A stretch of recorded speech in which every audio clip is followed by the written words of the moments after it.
Assalamualaikum warahmatullahi wabarakatuh. Jumpa lagi masih bicara tentang pajak. Dan pada kesempatan kali ini kita akan membahas tentang penagihan pajak, khususnya gizling atau penyanderaan.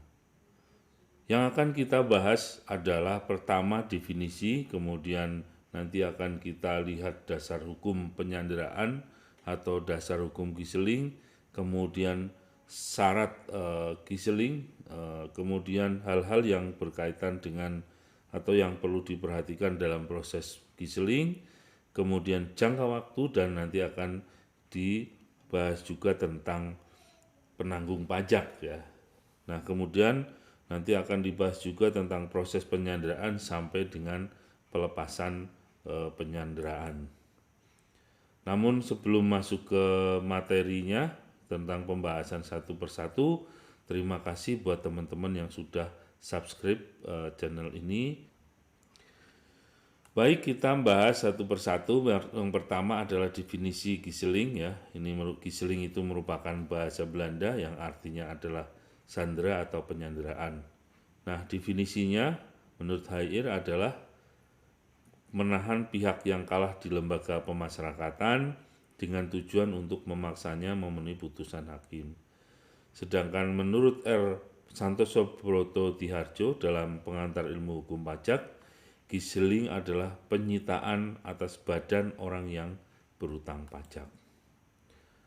Kemudian di dalam Undang-Undang Nomor 19 Tahun 2000 tentang penagihan pajak dengan surat paksa, gizling adalah pengekangan sementara waktu kebebasan penanggung pajak dengan menempatkannya di tempat tertentu. Nah, pengertian penanggung pajak di sini adalah orang pribadi yang bertanggung jawab atas pembayaran pajak, termasuk wakil yang menjalankan hak dan memenuhi kewajiban wajib pajak menurut ketentuan perundang-undangan. Kemudian tempat tertentu ya, tadi di dalam undang-undang disebutkan tempat tertentu ya di sini ya. Pengertiannya adalah haruslah tertutup, terasing dari masyarakat, memiliki fasilitas terbatas serta mempunyai sistem pengamanan dan pengawasan yang memadai. Nah, ini yang dimaksud dengan lapas ya, lembaga pemasyarakatan. Kemudian dasar hukum penyanderaan adalah Undang-Undang PPSP, kemudian peraturan pemerintah ya, keputusan bersama di sini Menteri Keuangan dan Menteri Kehakiman ya, Kehakiman dan HAM.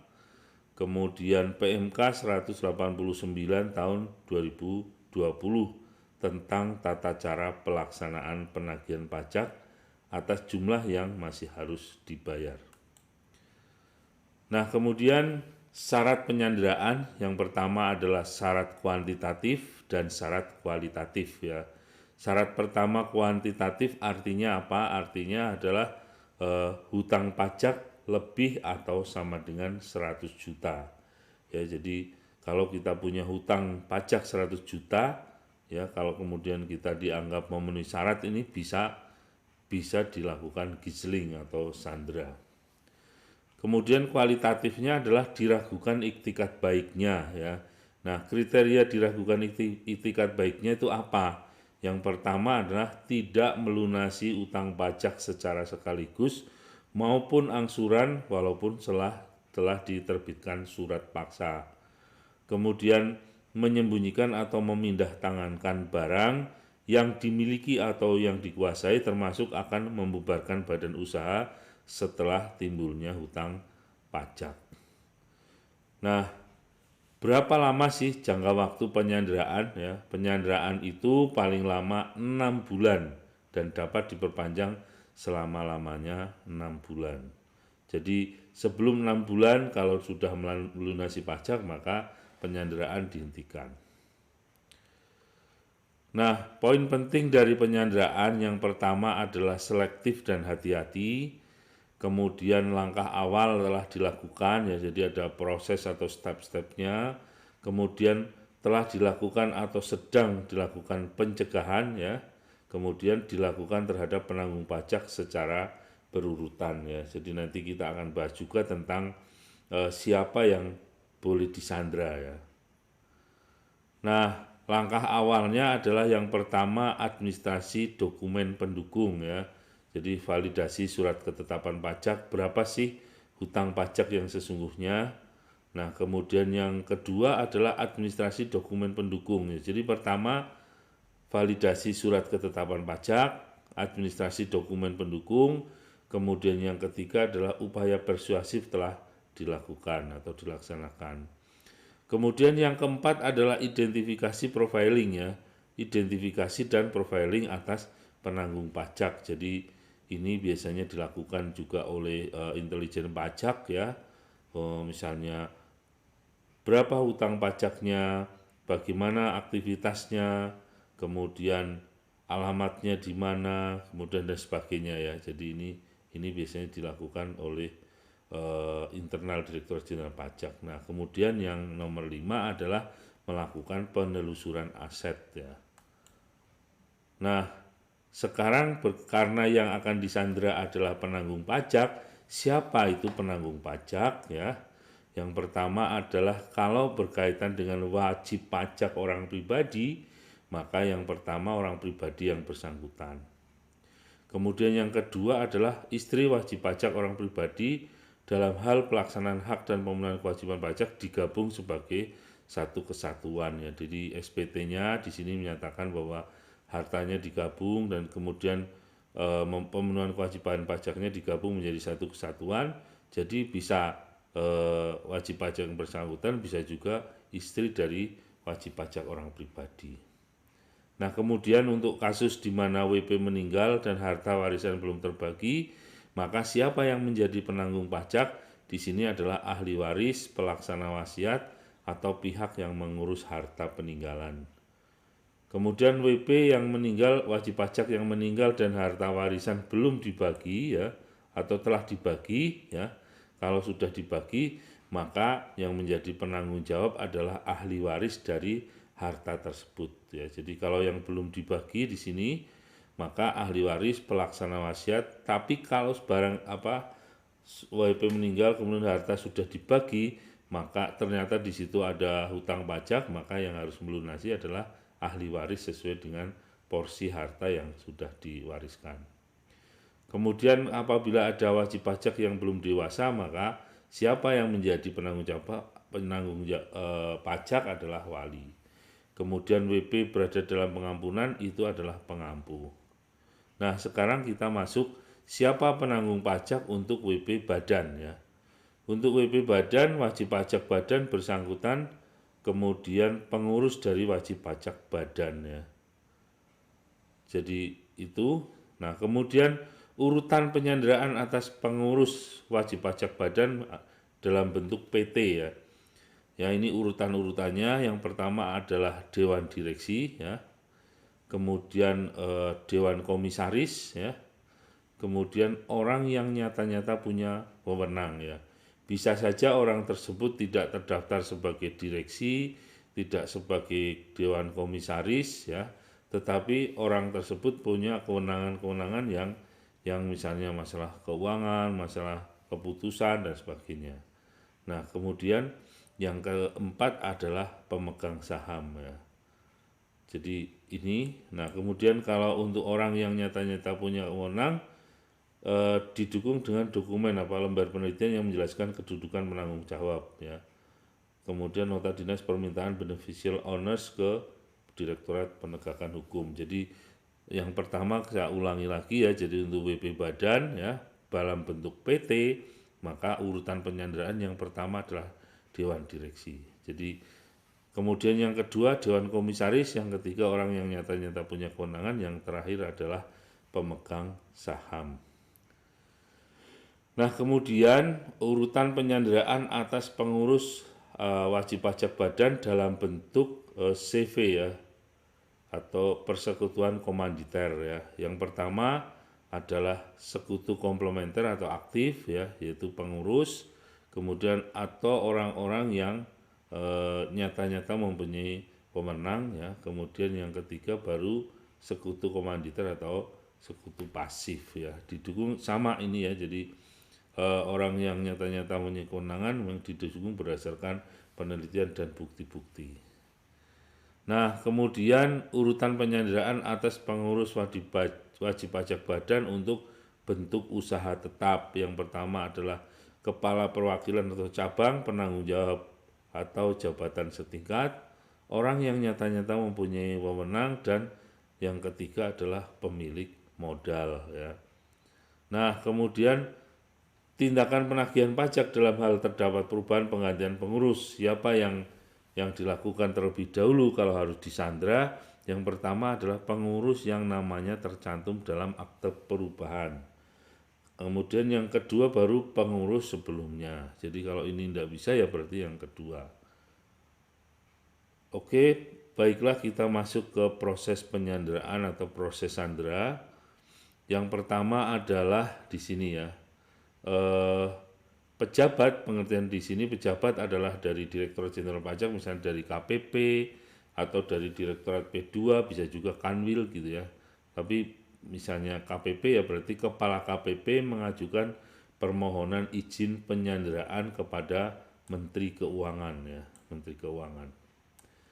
Nah, kemudian terdiri dari ya, jadi suratnya itu ada identitas penanggung pajak, jumlah hutang pajaknya, tindakan penagihan yang telah dilakukan, uraian dilakukan iktikat baik, kemudian rencana lama penyanderaan ya.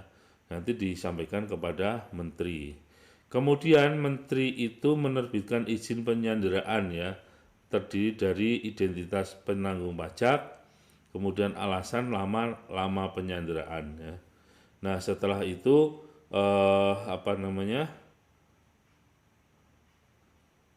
surat izin itu kemudian misalnya yang meminta tadi kepala KPP Pratama mana ya. Nah, setelah mendapat izin dari Menteri Keuangan, kemudian dia membuat surat perintah penyanderaan yang terdiri dari identitas penanggung pajak, alasan izin penyanderaan, kemudian lama penyanderaan, dan tempat penyanderaan. Nah, kemudian untuk pelaksanaan penyanderaan ya, jadi surat perintah penyanderaan itu salinannya itu diberikan kepada kepala tempat penyanderaan, misalnya kepala lapas ya yang mau kita tempati. Jadi sebelumnya sudah disiapkan terlebih dahulu sebelum kita melakukan penyanderaan atau Direktorat Jenderal Pajak melakukan penyanderaan. Nah, kemudian surat perintah tersebut disampaikan kepada penanggung pajak ya. Ya, jadi kemudian jurusita pajak membuat berita acara penyampaian surat perintah penyanderaan ya. Kemudian setelah itu yang bersangkutan kemudian ditempatkan di tempat penyanderaan ya. Kemudian jurusita membuat berita acara pelaksanaan penyanderaan, kemudian berita acara penempatan atau penitipan sandra. Nah, alur pelaksanaannya adalah seperti itu ya. Jadi tadi yang pertama dari Direktorat Jenderal Pajak minta izin permohonan ya. Nah, kemudian ini kita masuk pada alur pelaksanaan perpanjangan penyanderaan ya. Jadi prosesnya adalah kantor, misalnya kepala kantor Pratama ya, KPP Pratama mengajukan permohonan izin perpanjangan penyanderaan. Jangka waktunya tadi kan 6 bulan ya. Jadi kalau 6 bulan ternyata masih belum membayar pajak, maka diperpanjang ya, maksimal 6 bulan juga. Sama prosesnya mengajukan permohonan izin perpanjangan kepada Menteri Keuangan, kemudian Menteri Keuangan menerbitkan izin perpanjangan penyanderaan terdiri dari identitas penanggung pajak, alasan lama perpanjangan, dan sebagainya. Nah, kemudian izin tersebut diterbitkanlah sprindra ya, surat perintah penyanderaan ya. Jadi ini perpanjangan. Nah, kemudian pelaksanaannya sama ya. Jadi disampaikan kepada penanggung pajak ya, kemudian bikin berita acara. Nah, setelah itu ditempatkan pada tempat misalnya lapas ya, misalnya di Pernah ada yang ditempatkan di Lapas Batu di Nusa Kambangan, kemudian di Yogyakarta misalnya ya, lapas di Yogyakarta, kemudian untuk di Purwokerto dulu pernah ada kasus seperti itu ya. Nah, kemudian hak dan kewajiban penanggung pajak ya, ini berkaitan dengan ketika seseorang sudah dilakukan giseling atau penyanderaan ya.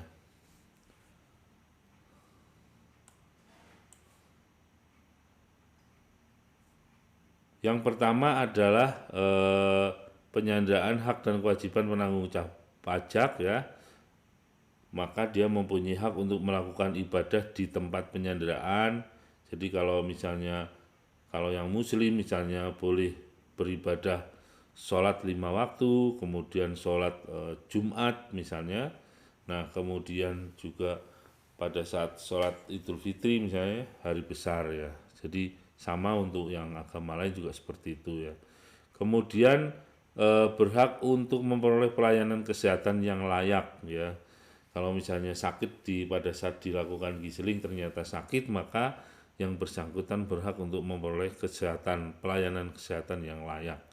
Kemudian mendapat makanan yang layak, menyampaikan keluhan perlakuan petugas, memperoleh bahan bacaan dan informasi lainnya, menerima kunjungan dari keluarga, pengacara, dan sahabat 3 kali seminggu selama 30 menit setelah mendapat izin dari pejabat, atau pejabat berarti dari pajak ya, atau dokter pribadi atau rohaniawan setelah mendapat izin dari kepala tempat penyanderaan ya. Nah itu haknya. Nah kemudian kewajibannya adalah orang yang disandera itu wajib memenuhi tata tertib dan disiplin di tempat penyanderaan. Apabila penanggung pajak melakukan pelanggaran, kepala tempat penyanderaan memberitahukan kepada pejabat yang menitipkan ya, misalnya kepala KPP ya, dan Kepolisian Republik Indonesia dalam hal melakukan tindak pidana. Jadi itulah kewajiban ya dan hak pada saat seseorang atau penanggung pajak disandera dalam rangka penagihan pajak. Nah kemudian pada saat dilakukan penyanderaan, orang yang disandera itu juga mempunyai semacam hak untuk izin keluar sementara ya. Jadi yang memberikan izin, siapa yang memberikan izin adalah kepala KPP ya, kepala kantor pajak dapat memberikan surat izin keluar sementara apabila penanggung pajak menderita sakit berat dan memerlukan perlawanan ya. Jadi kalau misalnya tidak di rumah sakit kan berarti dia posisinya di lapas misalnya ya. Berarti perlu, kalau misalnya dianggap perlu untuk dirawat di rumah sakit ya berarti ada izin keluar sementara. Kemudian memenuhi panggilan dari aparat penegak hukum dan atau sidang di pengadilan. Jadi kalau misalnya yang bersangkutan jadi saksi atau misalnya ada panggilan ya dari aparat penegak hukum ya, atau di dalam sidang pengadilan. Kemudian mengikuti pemilu, menghadiri pemakaman orang tua, istri dan anak, menjadi wali nikah atau menghadiri pernikahan anak. Jangka waktu izin keluar sementara tidak dihitung sebagai masa penyanderaan. Nah sekarang pelepasan sandera ya. Jadi jangka waktu giseling atau sandera tadi itu kan jangka waktunya 6 bulan ya. Nah kapan dia boleh dilepas? Ya apabila dalam jangka waktu tersebut wajib pajak melunasi kewajiban pajaknya. Begitu sudah melunasi maka disitulah sandera harus dilepaskan. Bagaimana prosesnya? Yang pertama adalah utang pajak dan biaya penagihan pajak telah dibayar lunas. Kemudian lamanya penyanderaan yang ditetapkan dalam surat perintah penyanderaan telah berakhir, misalnya sudah diperpanjang 6 bulan ya, terus diperpanjang lagi ya sudah, kalau sudah selesai walaupun belum dibayar. Nah kemudian kalau yang pertama tadi kan tidak menunggu 6 bulan, tapi kalau hutang pajak dan biaya penagihan pajak telah dibayar lunas, maka boleh dilepaskan. Kemudian lamanya penyanderaan yang ditetapkan dalam surat perintah penyanderaan telah berakhir, kemudian berdasarkan putusan pengadilan yang telah mempunyai ketetapan hukum tetap, maka menerbitkan surat pemberitahuan pelepasan sandera. Nah, kemudian rehabilitasi nama baik dan pemberian ganti rugi apabila gugatan penanggung pajak atas pelaksanaan penyanderaan dikabulkan, DJP akan mengumumkan pada media cetak harian berskala nasional dengan ukuran memadai. Surat putusan ganti rugi, perhitungan ganti ruginya maksimal adalah 100.000 per hari selama masa penyanderaan yang telah dilalui.